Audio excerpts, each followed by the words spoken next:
and welcome to the channel. I know it's been a minute. Depression sucks. Let's just say that. I wanted to try something new, but nothing too exciting so that, we could chat a little bit. We're not talking about quite as much what we're doing.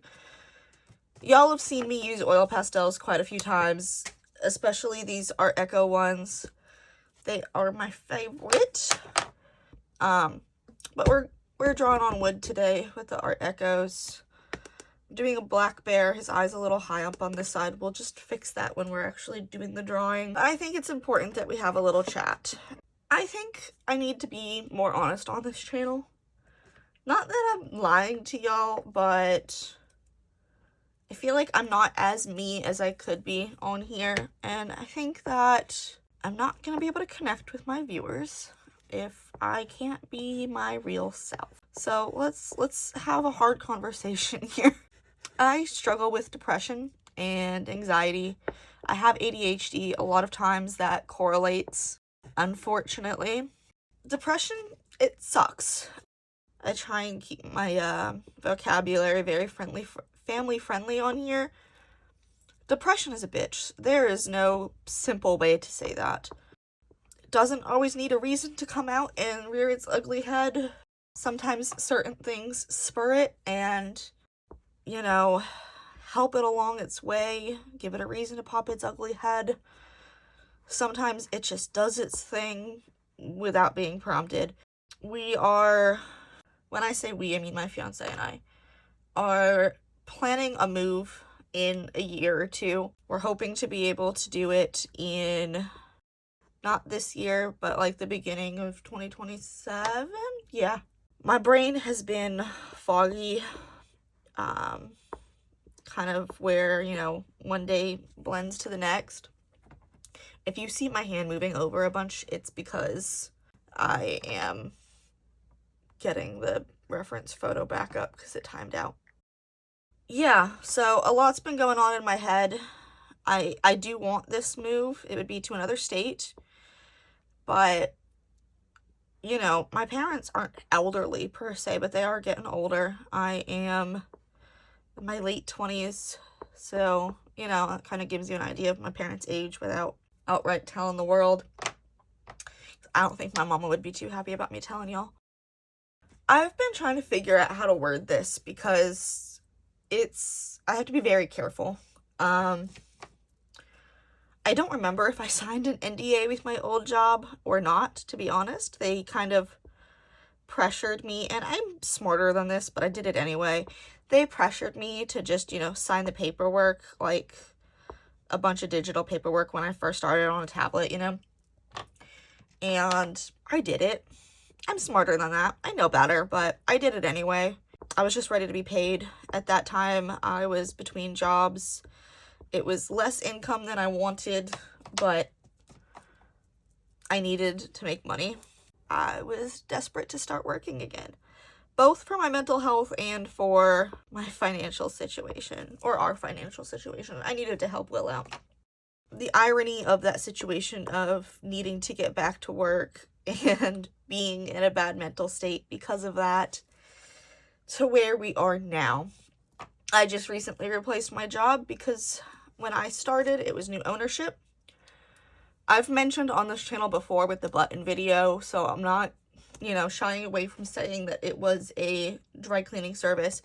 I will not say the name of it on this channel. One, I don't want it to come back at me in any way as far as potentially having signed an NDA and not being able to remember, or potential previous customers that I had with them kind of knowing who I am. I have put my face on here before, but I don't use my full name, all that jazz. Just for my own safety, physically and legally, I am not going to mention the name of the company. But they were just starting to do some shady stuff. When I started, it was new ownership from the very beginning.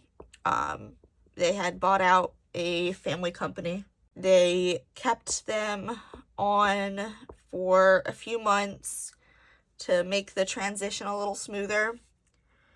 And then as soon as they were gone, a lot changed at once. I don't know if it's because of anything legal or what, but as soon as they were no longer contracted is when a lot of stuff changed at the same time. And that felt real weird to me. So it both affected employees and customers. Some of those customers have been there since 70s or 80s. I don't remember when it opened. You know, when you've got longtime customers like that, you can't change policies that are going to affect them so much. Again, I don't want to essentially outright say who it is. And I know it's perfectly legal to start new employees at a different rate. But when you're outright putting it on Indeed that you are doing so, and you're only paying your current employees $14 an hour, do you really expect them to not be on Indeed looking for other work because you can afford to live off of that? At least in the state of Tennessee. I don't know where y'all are at. I've said before on this channel that I do live in Tennessee, so I ain't keeping that from y'all. That's not changed. If it's outright on Indeed, you can't be calling your employees unprofessional for calling and saying, hey, why are you starting other employees out at this rate? I would like to be compensated an affordable rate, especially when in my interview we talked about after 90 days being changed to 15, which is still less than they were starting new employees at. And then saying, well, it was on Indeed, but you don't want to say that because you haven't found another job yet and you don't want them to know you're looking. So it was messy. It is, by the way, in at least the state of Tennessee, I think in the U.S. in general, illegal to keep employees from talking about their rates. I found it on Indeed, but I just, wasn't going to admit that to management because I didn't want them to let me go thinking, oh, she's finding another job, we're going to get rid of her before she does. If we can find somebody before she's gone. So things were just getting a little messy over there, to say the least. And I was getting sick of it. And I didn't like the way they were treating people. And it was more than just that, but I want to talk about more than just work. So we're going to kind of leave it at that, to be honest. But I did find another job. I'm not too ready to talk about it yet because I'm still feeling it out.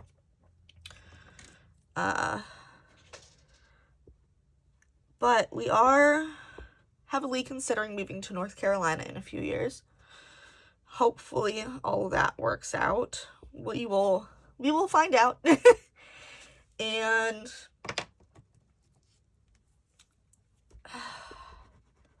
so because of that, I am a planner. I am a planner to the point where I will overplan and then stress myself out. But at the same time, if I don't plan enough, I stress myself out for not being prepared. So, for instance, even with this channel, I have videos not like planned out and scripted or anything, but like general, hey, I want to use this material, or I want to talk about this, or just a general briefing of what I'm going to do for videos about a year and a half in advance. Just because when I'm not able to record, I don't have the energy, my phone's charging, whatever, I will, jot down ideas, stuff like that. Oh, in the springtime I want to do this, in the fall I want to do this. So I am a planner, and then so that stressed me out because I got myself overwhelmed and in a tizzy over stupid stuff. It's always stupid stuff. So that was part of it. And then, financial situation with moving, trying to make sure that we're going to be in an okay financial situation, but also not knowing where life is going to take us. So that stresses me out with the unknown. And so I just got myself in a spiral and depression kicked in. And I didn't have the mental or physical energy to record on top of all of that. And I felt really bad about it. So then it spiraled even more because I felt guilty for not recording, even though I have a small audience and I don't get paid for it. This is a hobby, but I do have an audience. I have people that look forward to my videos. Obviously, if you're subscribed, you probably do. You know, you want to come back and see. That's why you subscribe. And so I just add this guilt onto myself. And quite frankly, it sucks. So I do apologize for taking such a long hiatus, especially without saying anything too. I did not have the energy, and I didn't know how to say it. I didn't know if I was going to go into depth about, you know, mental health stuff. But to honestly and genuinely explain what's going on, I kind of have to, you know, talk about the mental health stuff, it's a hard conversation. It's very personal to talk about depression, anxiety, disorders. They are literally mental disorders. And it's very personal. It's hard to talk about something so personal like that on the internet where anybody can watch. So by doing so, I'm not saying that it's a bad thing to, well, I mean, it sucks. But I'm not saying that that you're a bad person or that something's wrong with you because you have a mental disorder like depression or anxiety or ADHD or whatever you may have. It is normal. It sucks. It sucks that it's so normal, but it is normal. And we figure out a way to cope. Sometimes that coping is giving ourselves a little break and taking time off, spending time with family, catching up on your depression house. Because when you're depressed, it's hard to clean. It's hard to get out of bed and go to work. It's hard to get out of bed and do nothing. But cleaning, when I am depressed, that is the hardest thing for me to do.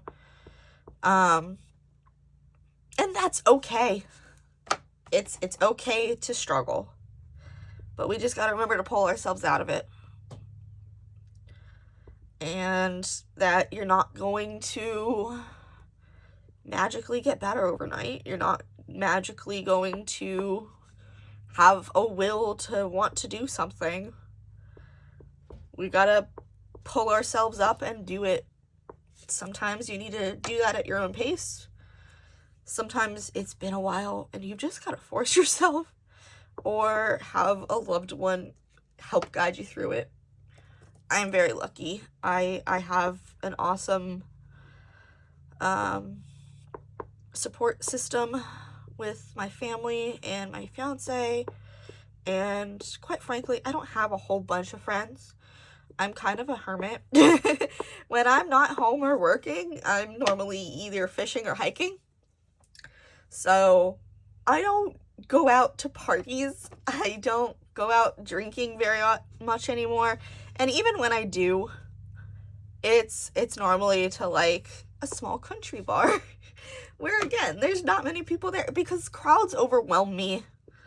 I used to enjoy going to, I wouldn't even really consider it a club, but you know, busier drinking places and stuff like that, and going out on the dance floor once I've had enough liquid courage.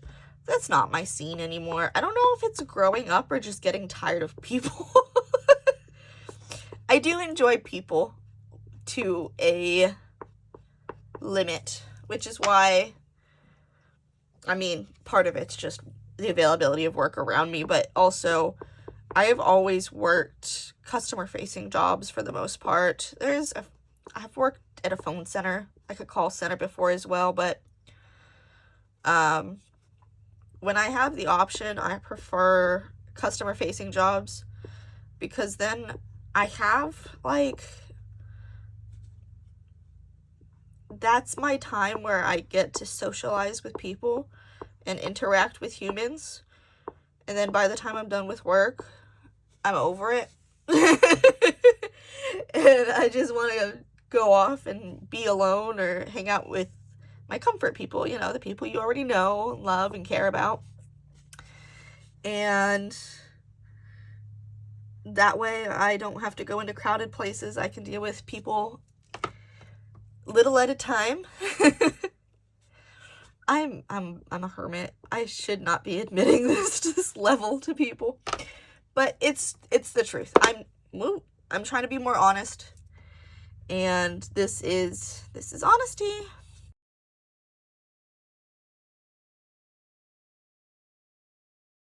So, if you like this video after we have done every individual blade of grass, don't forget to like and subscribe, and don't forget to stay artsy. Bye, guys.